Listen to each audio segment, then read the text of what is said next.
What is going on, everybody? You are watching Spectre React, your new favorite channel for reviews, reactions, and theories. And here's my review for Your Honor, Episode 8. Check it out.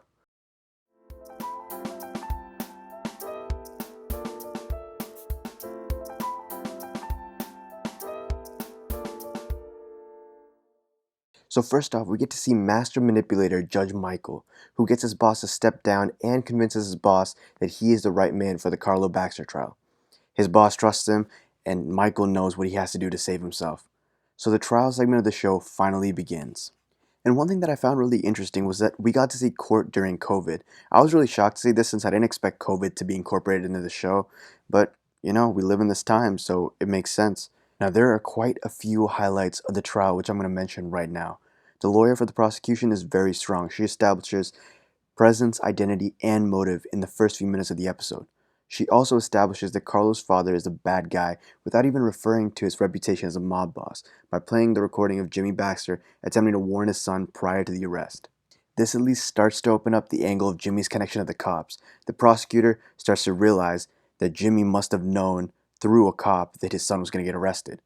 Funny enough, I believe Michael was the one who alerted Jimmy about his son's arrest in the first place. Right off the bat, Michael starts to show some subtle signs of bias, but the defense does their part pretty well, and does something really unexpected. Instead of doing what I thought, they admit Carlo's guilt but spin it by trying to gain the jury's sympathy. They mention how Kofi pled guilty for killing Rocco, who was Carlo's baby brother. They also try to make it seem like Carlo killed Kofi in his jail cell in self-defense. But even the jury doesn't really buy this argument. Carlo seems to have a high chance of losing this case since self-defense in prison cells is very different from self-defense in a home, so the argument from the defense is flawed. The prosecution calls their first witness who says that Carlo assaulted him, and I'll avoid the details that they gave for how he was assaulted, but let's just say it wasn't something I personally wanted to hear. So basically Carlo's a piece of shit.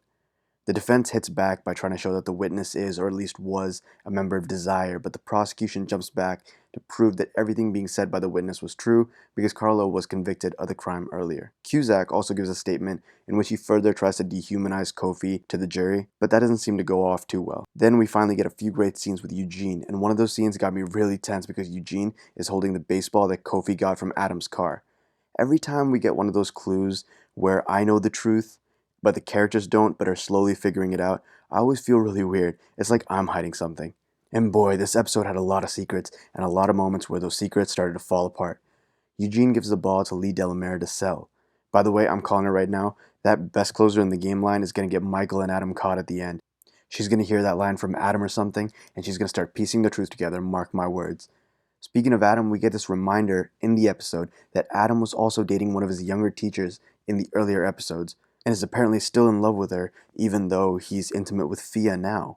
Remember guys, Fia is the girl whose brother he murdered, and I know I say this every week, but I just really dislike Adam's character. Then Adam lies to the teacher girl about not getting into NYU, and even though he got in and his dad knows that he got in, because he saw the acceptance letter in the scene right after, he chooses to tell this lie. Lee and Michael's relationship is also seemingly becoming more public, and they're seen together eating at a restaurant by Jimmy's goon. This might turn out to be important later, so keep a note of that. Again, this week the show stealers are Michael Stuhlbarg and Bryan Cranston. They only really have one scene together in this episode where they're talking to each other, and it's just brilliant acting. Michael's also showing a lot more power in these scenes.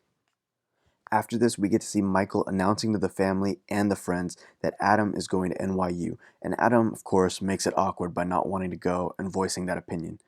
Michael clearly wants Adam to go, probably because he wants Adam to get away from New Orleans and get away from what he has done.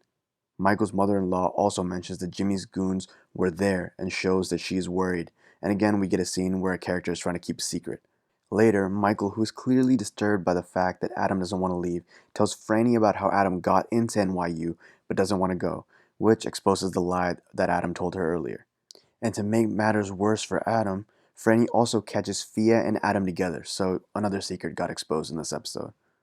Lastly, we see a bit more of the trial.